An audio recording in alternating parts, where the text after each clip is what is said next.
If I have one more conversation about language learning turned into, yeah, I've been using Duolingo, I'm going to punch a wall. With the amount of time I see being burned by people tapping away on language learning apps only to develop zero practical ability 6 months in, I felt compelled to share some thoughts. I'm currently 2 years into learning Spanish, which is the fourth foreign language I've learnt to at least conversational fluency, and I got there dedicating under an hour a week to it. And for context, I'm now halfway through my second novel. I watch dialogue-heavy TV shows all in Spanish. There are friends I have made that I've never spoken a word of English to. Así que, aunque todavía no sueno como un hablante nativo, se entiende sin problema. This is the fastest, cheapest, easiest, and lowest effort that has ever been to get to this point, and by far the most fun. And before you say it, no, I do not have a language learning brain, any more than I have a fitness body.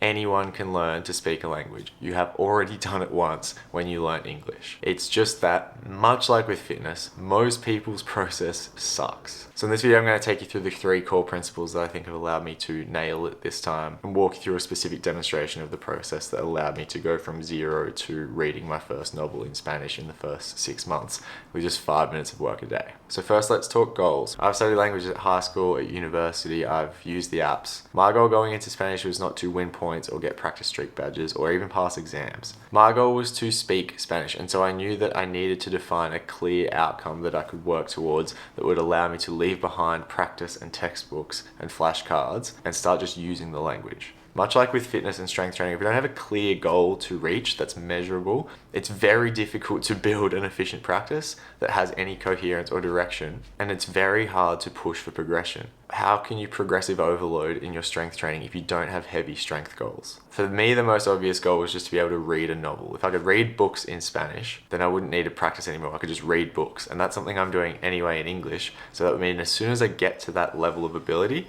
I could just sub out my English text for Spanish ones, and for no extra time per day, be accumulating hours and hours of exposure to the language every week, constantly rewiring my brain to understand Spanish better and better for no time cost, doing something I enjoy anyway. If you watch any of my stuff on fitness, this is how I like to approach things. I figure that there's no way you can read a novel in a language without learning to speak that language pretty well. And then speaking and listening skills just become application of what you already know.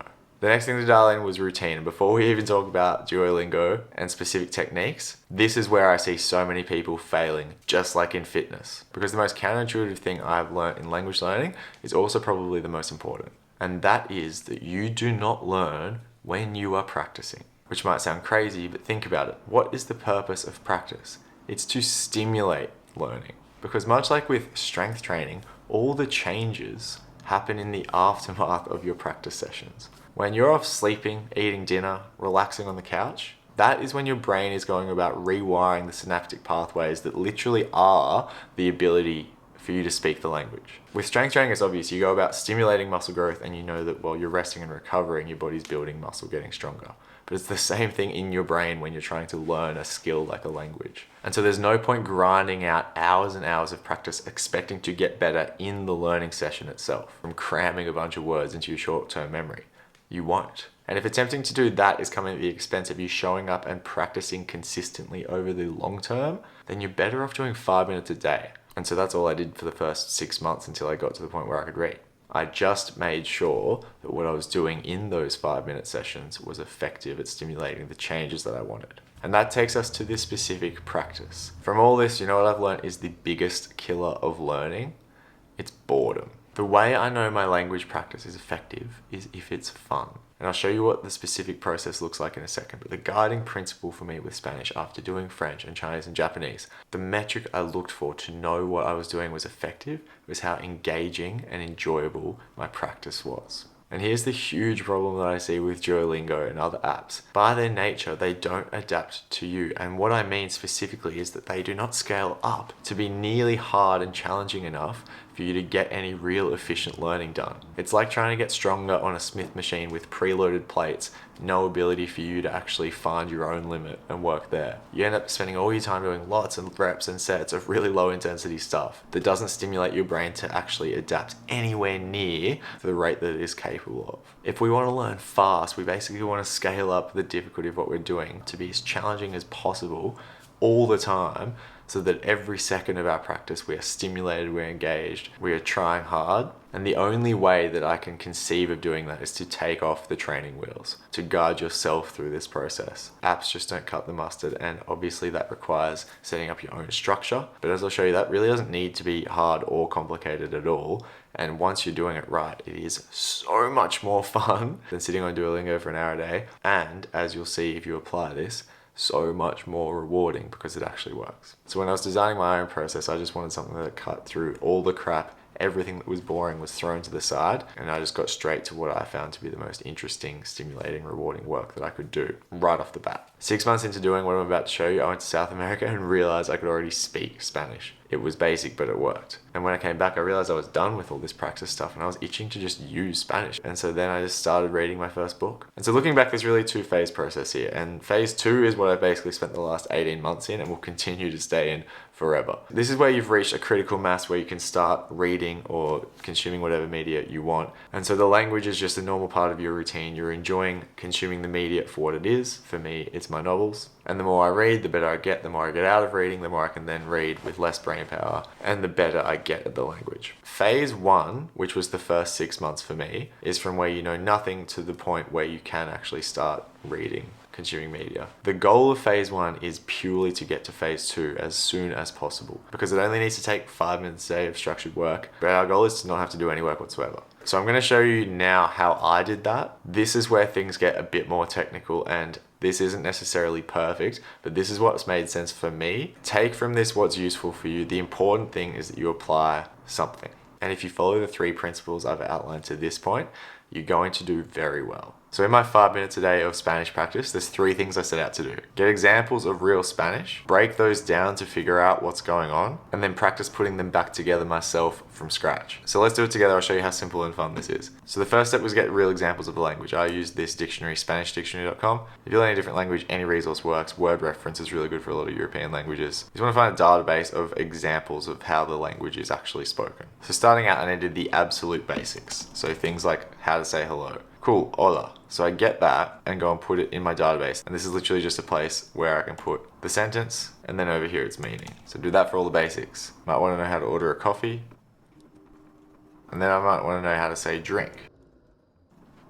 And so I started with really simple single phrase sentences like this, focusing on things I actually say in real life. Key thing is I wasn't interested in learning anything in isolation. I wanted to learn vocab, grammar, everything together as Spanish is spoken in the real world. So it's always complete sentences. And initially this is just like doing flashcards, word, meaning. But the genius is in how it quickly evolves to incorporate much more complexity. Step 2 was to break the Spanish down and figure out what was going on. So I'd be asking myself, what word means what? Why is the verb like that? Why is that ending on that adjective? Obviously it's simple here. Here is a little more complex, but it doesn't take much investigation to figure out that means please, that means to, and that's coffees. Here is a bit more complex. To really get this, I'd have to go into understanding he visto being the perfect tense. I'd need to know that lo is a direct object pronoun referring to him. Yo is me, this is conjugated for me, tomar is in the infinitive, and then that's the noun. And so I go down a lot of rabbit holes researching these things. The key is, this is completely scaled to you, because if you already get what's going on, you're good. You don't have to look anything up. It's just a simple sentence that you understand. If you're hazy on something, you might want to go rehash that concept. If your verb conjugations for that tense suck, then you might want to go practice them. But the basic question I'll be asking myself the whole time is, do I have the necessary knowledge to reconstruct this sentence myself? If not before I learnt this sentence, do I get it now? If not, then I'd want to go kind of figure that out. And if it was too complex for me now, overwhelming, I just choose a simpler example. And that's because the next task is to put it back together myself. So that's how I started to construct a database of my own example pieces of Spanish that I had broken down and understood. But the main task each day, the third activity, and what my practice was structured around when I did my daily 5 minutes, was testing myself on my ability to reconstruct the authentic Spanish only from the English prompt. So I'd block out the Spanish, read the English, and then do my best effort of saying that sentence in authentic Spanish. And as I said, obviously at the start, this is as simple as doing flashcards. Hello is hola. But you can't just rote learn forever. As the complexity increases, the only way that you can possibly keep up is if you start to see the patterns in the language and are able to reproduce the grammar yourself. And this works so well and so quickly because we're just constantly feeding our subconscious through exposure and use. We have all this trial and error with instant feedback and correction. And here's the beauty of it. I realized I could fast track my learning here by reading up on grammar, by learning verb conjugations, by practicing things in isolation. But I only did so when and for as long as it was the most fun thing to do. And remember, that's the core principle here. As soon as that sort of stuff got tedious or overwhelming, I get straight back to the practice of just testing myself. And see, this is reverse to how most people learn. Most people study grammar rules and drill them and then try to apply them. And it's the most boring thing ever because there's no incentive. But here, you don't have to learn any grammar. There's no textbook to work through. But as you start to progress, you're going to start to be intrinsically motivated to. Because firstly, you're going to start to get curious about why sentences are constructed this weird way, why it looks different to English, what these different patterns are that you're starting to notice in verbs and adjective agreements, and whatever else is going on. But secondly, it's going to just help you get better at this so much faster. And that is extremely satisfying as you start to find shortcuts to being good at this. Grammar stops being this boring set of isolated rules in a book and starts to be cheat codes to a game that you're trying to win. And it works because none of this is theoretical. It's application first. You're choosing sentences that you want to be able to say. And then theory is just there if you want it to fill in the gaps. Kids don't have the ability to do this when they're learning their mother tongue, but you can make your learning process much faster by figuring out what's going on. So that was a 3-step process, and that's all I did in my daily 5 minutes. I'd find new sentences, I'd break them down and figure out why they were constructed the way they were, and then I'd practice testing myself to see if I could recreate them from scratch. This was awesome because I got exposure to everything. There were no training wheels. I was constantly seeing what existed in the Spanish language. But because I was choosing the sentences that I was going to learn, I could keep things simple enough that I could always understand what was going on, and I was able to control my own rate of progression based on where I was up to and what I felt comfortable with. And so doing this, the difficulty scales perfectly to you and it advances as your skills advance. And so looking at my own real database in Spanish, this is where I started. Very simple sentences that I knew I'd want to say when I went to Spain and South America. And by the time I got, towards the end, I was doing much more complex stuff to try and understand subjunctive tense and idiomatic expressions, more complex stuff. By the time I graduated from this phase, I had 555 examples, by which point I'd never get through practicing the whole list anyway, and so there stopped being any point having it. And at that point, I was ready to move on. So that's it. Remember, the goal of this phase was just to get me to the next phase where I was able to start reading books and using Spanish. And so how did I know when I was ready? Back to principle 3, it was basically when this practice started to become boring, not because of how I was approaching it, but because I was just getting too good for it. And as soon as it started to become too easy, the intensity was now too low for me. It stopped being as stimulating and fun, and I knew it was time to progress the challenge up to the next level. And so I started my first book, which was Don Quixote. And admittedly, this was challenging. I think there's going to be always growing pains when you're progressing into first using a language. I maybe would suggest not starting with an antiquated classic like this from the 17th century, because when I moved on to my next novel, a much more modern one by Mario Vargas Llosa, it has been much easier to read. And I don't think that's purely down to my skill development, although that's a big part of it. But once I was eager to read, I just started, and I was such a fish out of water. But learning to be okay with that discomfort of using language that you're not yet good at is a huge part of getting good at language learning. Because the only way that you start to get your brain adapting is by being in the uncomfortable situation of not understanding what is going on. And so I used chapter summaries to help me fill in gaps that I didn't understand, and I just pressed through. And as I said, by the time I got from that book to my next, I was understanding 95% of what I was reading, which is a pretty exciting place to get to. So if I have any advice that's helped me massively for getting to this second stage and beyond, it's to be okay diving headfirst in. Nothing is going to happen to you if you don't understand the things you're consuming entirely. Just start, keep applying the second principle of routine. Allow your brain to make the adaptations day by day by day, and you will look up a few months down the track and realize you are speaking a language that you had no competency in 12 months ago. Learning languages has been one of the most rewarding things I have ever done in my life. From the adventures I've had, the people I've met in Japan, in China, in Europe, in South America, have been some of the best experiences of my life. And so if this can help some of you break through the normal barriers that I see holding so many people back from being able to learn foreign languages, then that makes me very happy. If you're cluey and you've watched any of my other stuff, you'll see that all I did with this was apply the same principles that I've applied to fitness. Brutal focus on progression towards a clearly defined end goal, much like with the 6 strength goals. Using the strongest stimulus possible, very little and very consistently over a long period of time to signal growth and adaptation from your body, just like with the 40 minutes a week of strength training that I do.